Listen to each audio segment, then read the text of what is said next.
Hi friends, ಎಲ್ಲರಿಗೂ ನಮಸ್ಕಾರ. Alva's kitchen and ಹೋಮ್ಗೆ ಸ್ವಾಗತ. ನಾನಿವತ್ತು ಲೆಮನ್ ಪಿಕ್ಕಲ್ ರೆಸಿಪಿ ಮಾಡ್ತಾಯಿದ್ದೇನೆ. ಲಿಂಬೆಹಣ್ಣಿನ ಉಪ್ಪಿನಕಾಯಿ ಮಾಡ್ತಾಯಿದ್ದೇನೆ ಫ್ರೆಂಡ್ಸ್. ಇದು ತುಂಬಾ ಟೇಸ್ಟಿ ಆಗುತ್ತೆ. ಈ ಉಪ್ಪಿನಕಾಯಿ ಗಂಜಿಗೆ ಮತ್ತು ನಮಗೆ ಬಾಯಿ ರುಚಿ ಇಲ್ಲದಿದ್ದರೆ ಇದನ್ನು ಗಂಜಿಯೊಟ್ಟಿಗೆ ತಿನ್ನಲಿಕ್ಕೆ ತುಂಬಾ ಟೇಸ್ಟಿ ಆಗುತ್ತೆ ಫ್ರೆಂಡ್ಸ್. ನಾನಿಲ್ಲಿ ಒಂದು 15 ಲಿಂಬೆಹಣ್ಣನ್ನು ತಗೊಂಡಿದ್ದೇನೆ. ತುಂಬ ಹಣ್ಣಾದ ಲಿಂಬೆಹಣ್ಣನ್ನು ತಗೊಳ್ಬೇಕು ಫ್ರೆಂಡ್ಸ್. ನೋಡಿ, ನಾನಿಲ್ಲಿ ಇದನ್ನು 2 ಭಾಗ ಮಾಡಿದೆ. ಮತ್ತು ಹಾಳಾದೆಲ್ಲ ತಗೊಳ್ಳಿಕ್ಕಿಲ್ಲ. ಅದೇನಂದರೆ ತುಂಬ ದಿನ ಬಾಳಲಿಕ್ಕೆ ಬರುವುದಿಲ್ಲ. ನಾವು ಅದನ್ನೆಲ್ಲ ತಗೊಳ್ಬಾರ್ದು. ನಾವು ಫ್ರೆಶ್ ಇರುವಂತಹ ಹಣ್ಣಾದ ಲಿಂಬೆಹಣ್ಣನ್ನು ನೋಡಿ ತಗೊಳ್ಬೇಕು. ಈಗ ನಾನು 2 ಭಾಗವನ್ನಾಗಿ ಮಾಡಿದೆ. ನೋಡಿ, ನಿಮಗೆ 4 ಬೇಕಾದರೆ 4 ಪೀಸ್ಗಳನ್ನಾಗಿ ಮಾಡ್ಕೊಳ್ಬೋದು. ನೋಡಿ, ನಾನೀಗ 4 ಮಾಡಿದೆ. ಇನ್ನೊಂದು ಪೀಸ್ ಬೇಕಾದರೆ ಮಾಡ್ಕೊಳ್ಬೋದು. ಈಗ ನೋಡಿ, ಎಲ್ಲ ಲಿಂಬೆಹಣ್ಣನ್ನು ಸಹ ಅದೇ ರೀತಿಯಾಗಿ ಕಟ್ ಮಾಡಿ ಇಟ್ಕೊಳ್ತಾ ಇದ್ದೇನೆ ಫ್ರೆಂಡ್ಸ್. ಲಿಂಬೆಹಣ್ಣಿನ ಬೀಜವನ್ನೆಲ್ಲ ನಾವು ತೆಗಿಬೇಕಾಗ್ತದೆ. ಎದುರಿಂದ ಕಾಣುವಂಥ ಬೀಜಗಳನ್ನು ಒಳಗೆ ಹಾಕಿದರೆ ಅದರ ನೀರೆಲ್ಲ ಹೋಗ್ತದೆ. ಹಾಗೆ ಎದುರಿಂದ ನಮಗೆ ಯಾವುದು ಸಿಗ್ತದೆ ಅದನ್ನೆಲ್ಲ ನಾವು ತೆಗಿಬೇಕು. ಈಗ ಎಲ್ಲವನ್ನು ಸಹ ನಾನೀಗ ಕಟ್ ಮಾಡಿ ಇಟ್ಕೊಂಡಿದ್ದೇನೆ ಫ್ರೆಂಡ್ಸ್. ಈಗ ನಾನು ಅದನ್ನು ಬೌಲಿಗೆ ಟ್ರಾನ್ಸ್ಫರ್ ಮಾಡ್ತಾ ಇದ್ದೇನೆ. ನಾವು ಲಿಂಬೆಹಣ್ಣಲ್ಲಿ 2-3 ರೀತಿಯಲ್ಲಿ ನಾವು ಪಿಕ್ಕಲನ್ನು ಮಾಡ್ಬೋದು. ಉಪ್ಪಿನಕಾಯಿಯನ್ನು ಮಾಡಲಿಕ್ಕಾಗ್ತದೆ. ನೋಡಿ, ನಾನೀಗ ಒಂದು 4 ಸ್ಪೂನ್ನಷ್ಟು ದೊಡ್ಡ ಸ್ಪೂನಲ್ಲಿ ಉಪ್ಪನ್ನು ಹಾಕಿದೆ. ಉಪ್ಪು ಎಷ್ಟು ಬೇಕೋ ಅಷ್ಟು ನಾವು ಹಾಕ್ಕೊಳ್ಬೇಕು. ನಾನು ಒಂದು 15 ಉಪ್ಪಿನಕಾಯಿಗೆ ಎಷ್ಟು ಬೇಕಾಗ್ತದೆ ಅಷ್ಟು ಉಪ್ಪನ್ನು ಹಾಕಿದೆ. ನೋಡಿ, ನಾನಿಲ್ಲಿ ಶುಂಠಿಯನ್ನು ಸಣ್ಣದಾಗಿ ಒಂದು 4 ತುಂಡು ಶುಂಠಿಯನ್ನು ಸಣ್ಣದಾಗಿ ಕಟ್ ಮಾಡಿ ಹಾಕಿದೆ ಫ್ರೆಂಡ್ಸ್. ಅಂದರೆ ನಾವು ಉಪ್ಪಿನಕಾಯಿ ತಿನ್ನುವಾಗ ನಮಗೆ ಶುಂಠಿ ಸಹ ಒಟ್ಟಿಗೆ ಸಿಕ್ಕಿದರೆ ತುಂಬಾ ಟೇಸ್ಟಿ ಆಗುತ್ತೆ. ಈಗ ನಾನು ಕಾಯಿಮೆಣಸನ್ನು ಒಂದು 10 ಕಾಯಿಮೆಣಸನ್ನು ಸಣ್ಣದಾಗಿ ಕಟ್ ಮಾಡಿ ಹಾಕಿದೆ ಫ್ರೆಂಡ್ಸ್. ನೋಡಿ, ನಾವು ಗಾಂಧಾರಿ ಮೆಣಸಿದ್ದರೆ ಅದನ್ನು ಸಹ ಹಾಕ್ಬೋದು. ಅದು ಸಹ ತುಂಬಾ ಅದನ್ನು ಜಜ್ಜಿ ಹಾಕಿದರೆ ತುಂಬಾ ಟೇಸ್ಟಿ ಆಗುತ್ತೆ. ನಾನಿಲ್ಲಿ ಕಾಯಿಮೆಣಸನ್ನು ಹಾಕ್ತಾ ಇದ್ದೇನೆ ಫ್ರೆಂಡ್ಸ್. ಈಗ ಒಟ್ಟಿಗೆ ಎಲ್ಲವನ್ನು ನಾವು ಮಿಕ್ಸ್ ಮಾಡಿಕೊಳ್ಬೇಕು. ಇದೊಂದು ಸಿಂಪಲ್ ಆದ ಪಿಕಲ್ ರೆಸಿಪಿ, ಲಿಂಬೆಹಣ್ಣಿನ ಉಪ್ಪಿನಕಾಯಿ ಫ್ರೆಂಡ್ಸ್.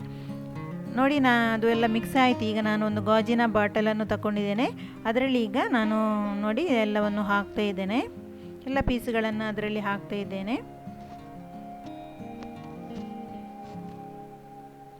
ನಾವು ಗಾಜಿನ ಬಾಟಲಲ್ಲಿ ಉಪ್ಪಿನಕಾಯಿಯನ್ನು ಹಾಕಿಟ್ರೆ ತುಂಬಾ ಒಳ್ಳೆಯದು ಫ್ರೆಂಡ್ಸ್.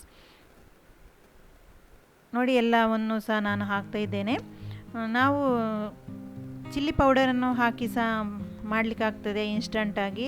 ಕೆಲವರು ಬೇಯಿಸಿ ಸಹ ಹಾಕ್ಬೋದು. ಲಿಂಬೆಹಣ್ಣನ್ನು ಬೇಯಿಸಿ ಸಹ ಇನ್ಸ್ಟಂಟಾಗಿ ಪಿಕಲನ್ನು ಮಾಡ್ಬೋದು. ನೋಡಿ, ನಾನೀಗ ಎಲ್ಲವನ್ನು ಹಾಕಿ ತುಂಬಿಸ್ತಾ ಇದ್ದೇನೆ.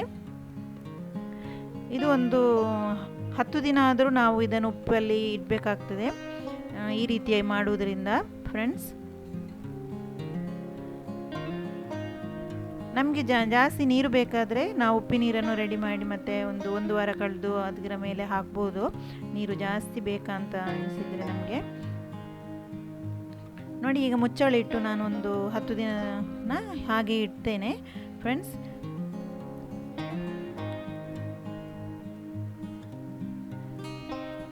ಒಳ್ಳೆ ಶೇಕ್ ಮಾಡಿ ಇಡಬೇಕು. ನೋಡಿ, ಈಗ ಒಂದು 10 ದಿನ ಆಗಿದೆ ಫ್ರೆಂಡ್ಸ್. ನೋಡಿ, ಉಪ್ಪಿನಕಾಯಿ ಈಗ ಕಲರ್ ಚೇಂಜ್ ಆಗಿದೆ. ನೋಡಿ, ಈಗ ಕಲರ್ ಚೇಂಜ್ ಆಗಿದೆ ಅಲ್ಲ, ಸರಿಯಾಗಿ ಕಾಣ್ತಾ ಉಂಟು. ಈಗ ಬಾಟಲನ್ನು ತೆಗೆದು ನಾನೀಗ ಇಲ್ಲಿ ಬೌಲಿಗೆ ಹಾಕ್ತಾ ಇದ್ದೇನೆ. ನೋಡಿ, ನೀರು ಕಮ್ಮಿ ಬೇಕಾದರೆ ಇಷ್ಟೇ ಸಾಕಾಗ್ತದೆ. ನೋಡಿ, ಇಲ್ಲದಿದ್ದರೆ ನಾವು ಮೇಲಿನಿಂದ ಬಿಸಿ ನೀರು ಉಪ್ಪಿನೀರು ಮಾಡಿ ಹಾಕಬೇಕಾಗ್ತದೆ. ನೋಡಿ, ನಮ್ಮ ಉಪ್ಪಿನಕಾಯಿ ಈಗ ರೆಡಿ ಆಯಿತು ಫ್ರೆಂಡ್ಸ್. ಇದು ಬಾಯಿ ರುಚಿ ಇಲ್ಲದಿದ್ದರೆ, ಜ್ವರ ಬಂದಾಗ ಮತ್ತು ಹೊಟ್ಟೆ ನೋವೆಲ್ಲ ಆಗುವಾಗ ಇದು ಒಳ್ಳೆಯದಾಗ್ತದೆ ನಮಗೆ ತಿನ್ನಲಿಕ್ಕೆ. ಗಂಜಿಯೊಟ್ಟಿಗೆ ಅಂತೂ ತುಂಬಾ ಸಖತ್ ಕಾಂಬಿನೇಷನ್ ಫ್ರೆಂಡ್ಸ್. ಬೇಗನೆ ಊಟ ಸೇರುತ್ತೆ. ನೀವು ಸಹ ಒಮ್ಮೆ ಇದನ್ನು ಟ್ರೈ ಮಾಡಿ ಫ್ರೆಂಡ್ಸ್. ಅನ್ನದ ಜೊತೆ ಮೊಸರು ಮಜ್ಜಿಗೆ ಇದ್ದರೆ ಅಂತೂ ಹೇಳೋದೇ ಬೇಡ, ಬೇಗನೆ ಊಟ ಸೇರುತ್ತೆ. ಇದು ಒಂದು ಪೀಸ್ ಇದ್ದರೆ ಸಾಕು ಫ್ರೆಂಡ್ಸ್. ಇವತ್ತು ನಾನು ಮಾಡಿದಂಥ ಈ ಲಿಂಬೆಹಣ್ಣಿನ ಉಪ್ಪಿನಕಾಯಿ ರೆಸಿಪಿ ನಿಮಗೆ ಇಷ್ಟವಾದರೆ ಪ್ಲೀಸ್ ಒಂದು ಲೈಕ್ ಮಾಡಿ ಮತ್ತು ಫ್ಯಾಮಿಲಿ ಫ್ರೆಂಡ್ಸ್ ಜೊತೆ ನನ್ನ ಈ ವಿಡಿಯೋವನ್ನು ಶೇರ್ ಮಾಡಿ ಮತ್ತು ಸಬ್ಸ್ಕ್ರೈಬ್ ಮಾಡಿ. Thank you for watching.